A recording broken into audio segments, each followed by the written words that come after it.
strategi Hudaybiyah Iran melawan United States dan Israel. Melalui dokumen ini, kita akan membongkar anatomi dari apa yang seringkali terlihat membingungkan di berita-berita arus utama. Betul.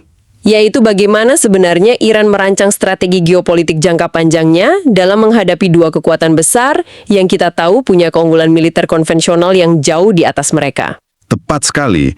Ini adalah sebuah teks yang sangat padat ya. Apa yang bikin analisis ini patut kita bedah adalah bagaimana penulisnya itu tidak cuma melihat pergerakan pasukan atau anggaran militer saja. Iya.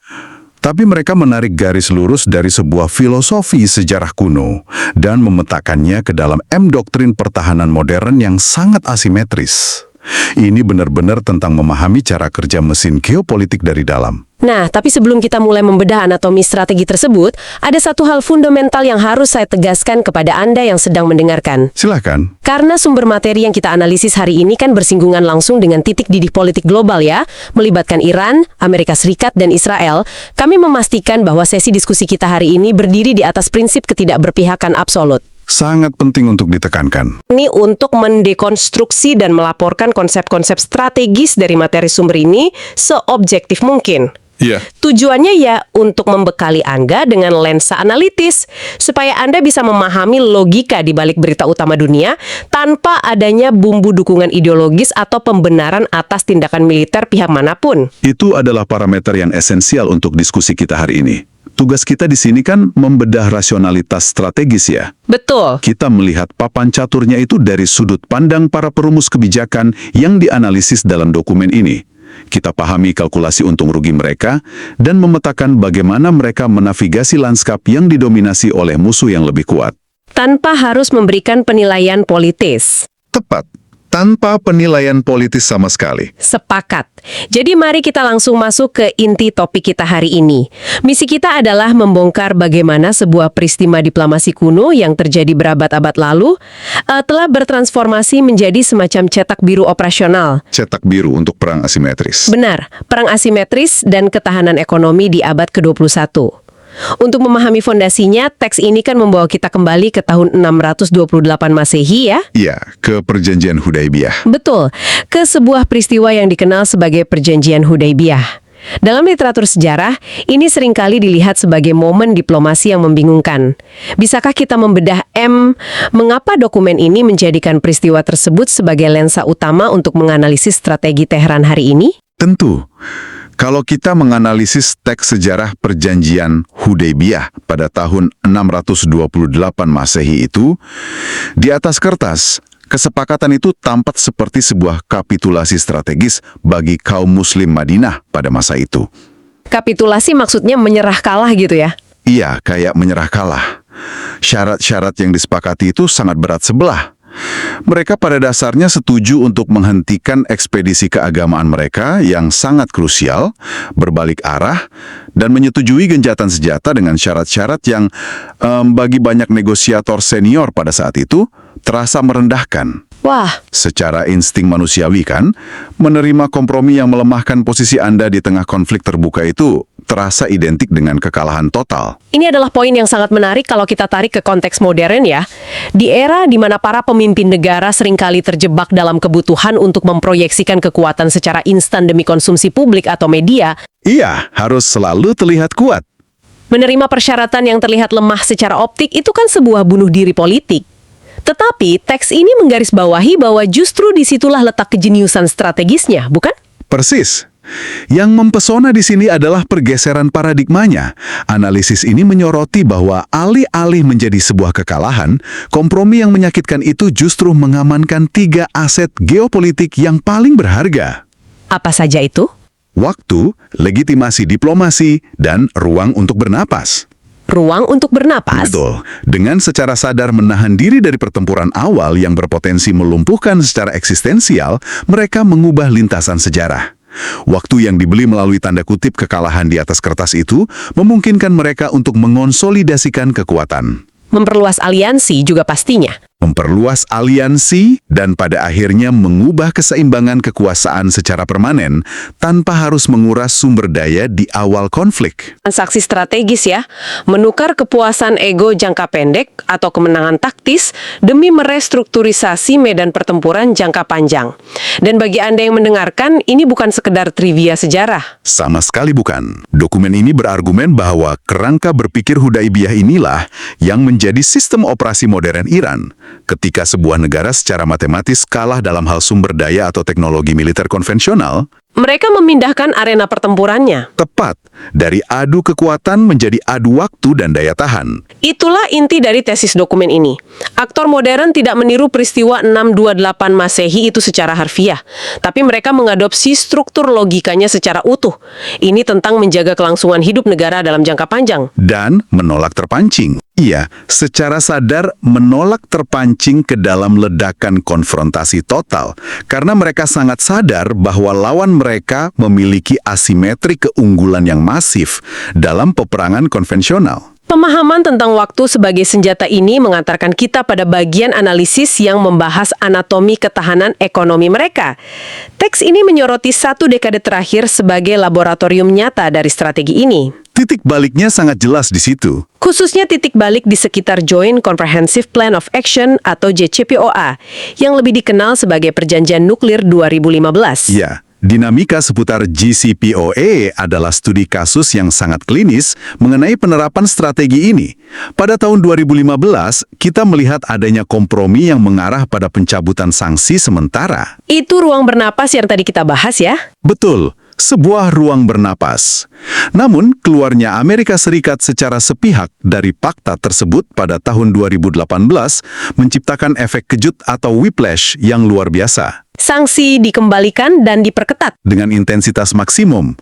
Guncangan ekonomi yang ekstrim ini pada dasarnya menempatkan Teheran pada persimpangan eksistensial, memaksa mereka untuk melakukan restrukturisasi ekonomi yang radikal dan membangun sistem pertahanan yang sepenuhnya non-konvensional. Kalau kita membedah mekanismenya, sanksi sekunder itu kan dirancang untuk melumpuhkan secara total ya.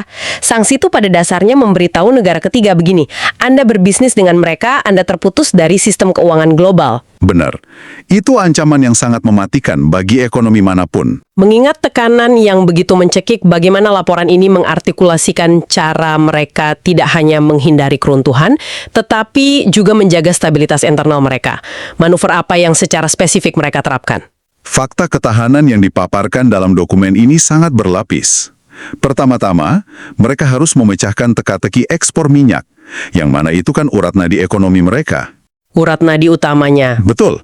Alih-alih mencoba menembus pasar tradisional di barat yang sudah diblokade berlapis, mereka melakukan pengalihan strategi secara besar-besaran. Fokus utamanya pada pasar Cina. Tapi kan masalahnya bukan cuma soal menjual ke siapa ya? Nah, itu dia. Yang lebih krusial dari kemana mereka menjual adalah bagaimana mereka bertransaksi. Bagaimana cara pembayarannya? Dokumen ini menyoroti pembentukan mekanisme pembayaran non-dolar yang sangat agresif dengan merancang jalur transaksi yang melewati sistem perbankan tradisional yang didominasi AS. Mereka bisa bertahan. Mereka berhasil mempertahankan aliran devisa yang cukup untuk menopang nilai tukar dan mencegah hiperinflasi yang mematikan. Jadi mereka membangun sebuah ekosistem ekonomi paralel. Dan ruang bernapas ekonomi inilah yang kemudian membiayai operasi eksternal mereka. Disinilah dokumen ini masuk ke bagian yang menurut saya paling analitis. Bagian pilar-pilar strategisnya? Betul, yaitu membedah doktrin Hudaibiyah modern ini ke dalam 5 pilar taktik asimetris. Penulis laporan ini merincinya dengan sangat taktis. Mari kita bedah pilar pertama, kesabaran strategis. Kesabaran strategis. Tapi jujur saja, menahan diri dari konfrontasi saat ditekan secara geopolitik seringkali mengundang risiko hilangnya efek gentar. Lawan bisa melihat itu sebagai kelemahan. Bagaimana mereka mengelola persepsi ini? Itu adalah dilema klasik dalam teori pencegahan. Dan dokumen ini membahasnya dengan lugas. Kesabaran strategis di sini bukanlah kepasrahan. Bukan berarti diam saja. Sama sekali bukan. Ini adalah penahanan diri yang sangat terkalkulasi.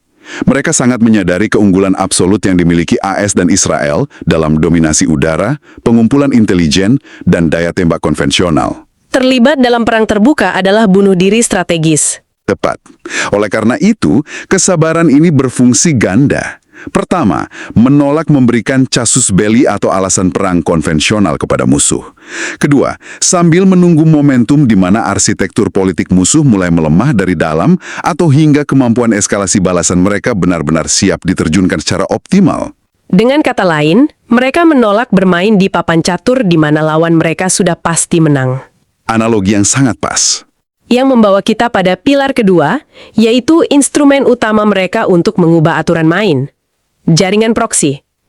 Atau apa yang dokumen ini sebut sebagai perpanjangan dari medan pertempuran? Penggunaan Garda Revolusi khususnya pasukan Quds bukan sekedar tentang melatih milisi, bukan.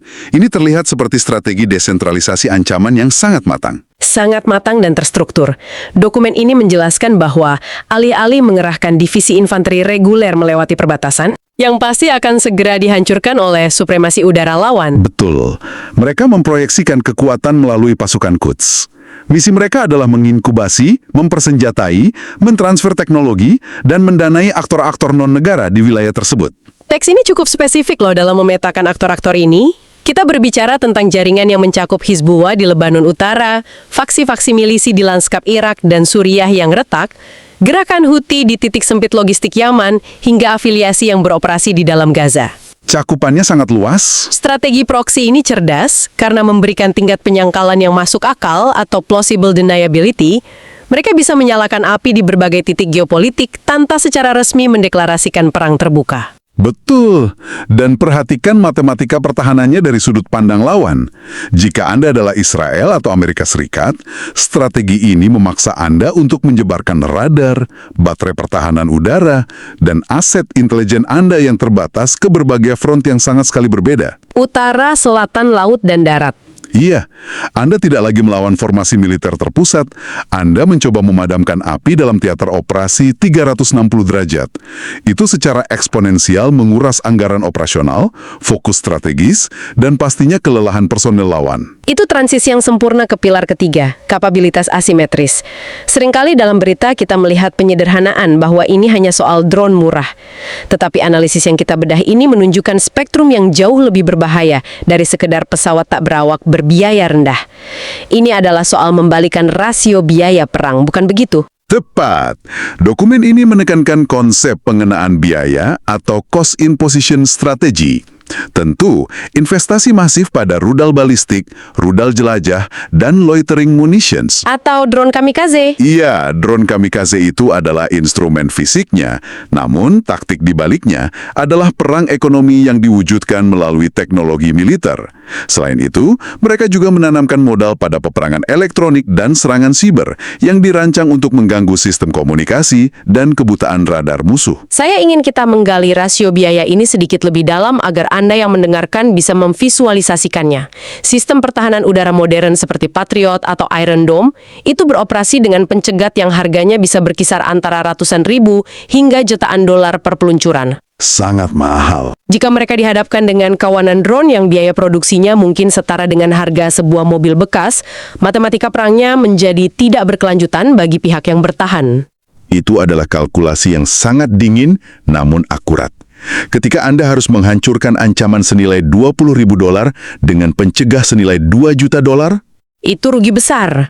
Setiap keberhasilan taktis dalam menembak jatuh ancaman tersebut sebenarnya merupakan kekalahan ekonomi dalam jangka panjang. Benar.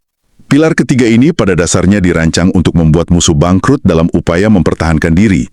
Ini menggeser paradigma dari sekedar menghancurkan target secara fisik menjadi melelahkan infrastruktur keuangan militer lawan secara sistematis. Luar biasa kompleks ya. Dan ini terhubung erat dengan pilar keempat yaitu penghindaran ekonomi atau economic evasion.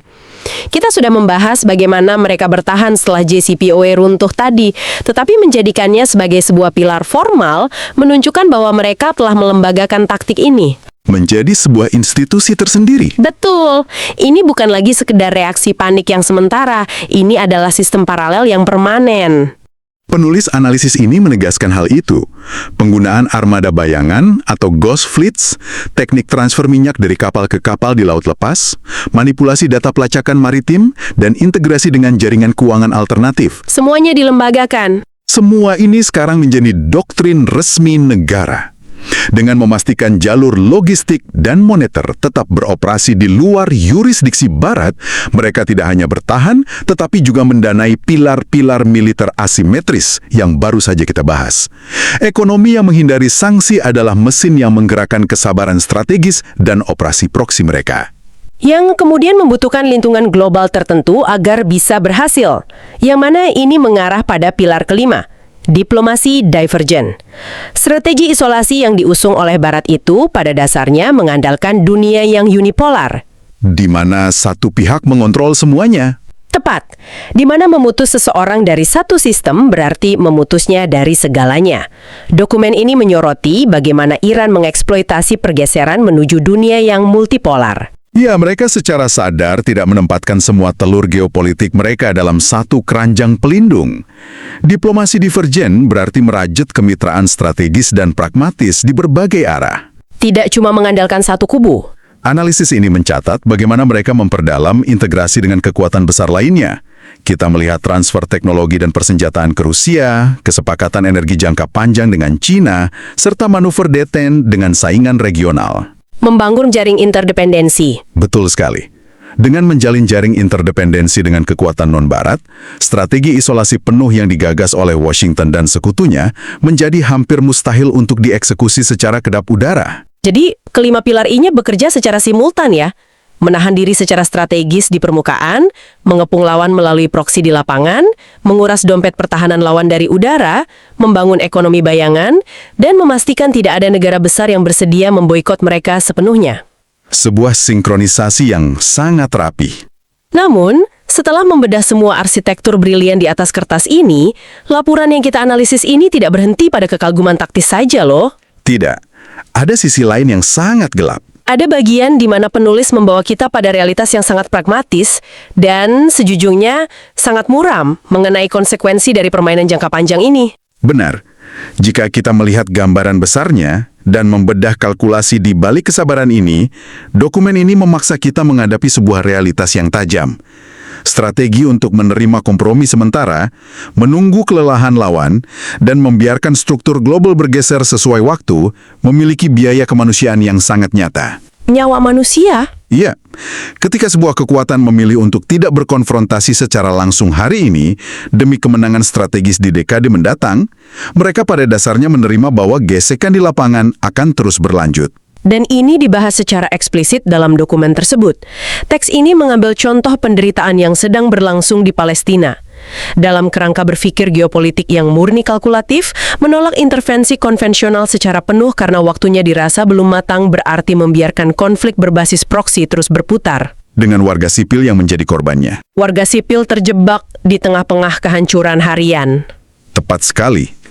Penulis analisis ini menyoroti diskrepansi antara kecemerlangan strategi makro dan dampak mikro di lapangan.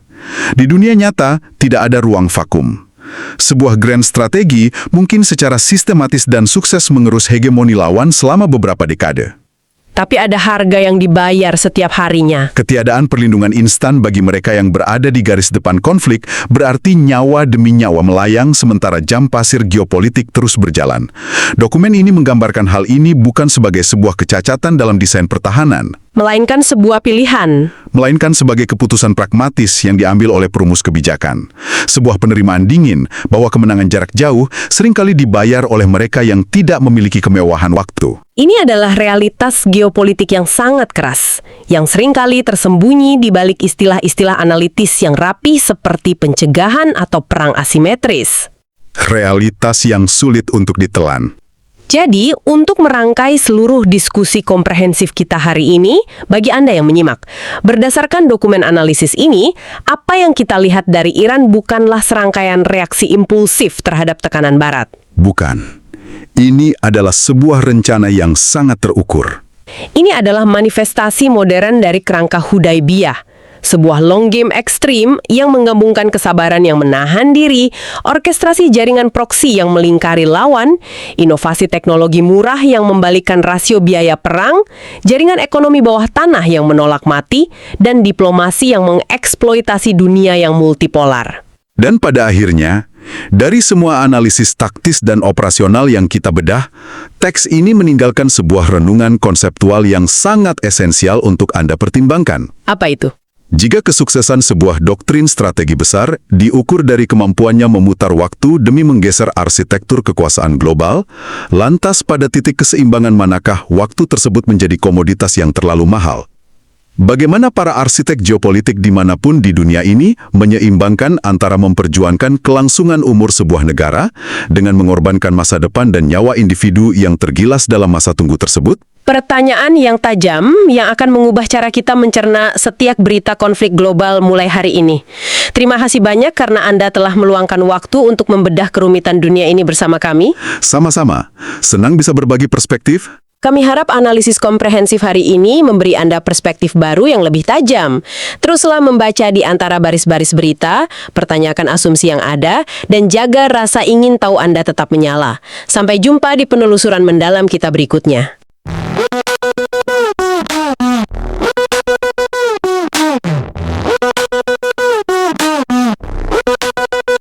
Jika di dalam kepalamu tak mampu berkuasa, bagaimana bisa nanti memimpin seluruh manusia? Bijak itu dari hati, bukan dari kata. Motivasi omong saja, tapi tak beri apa.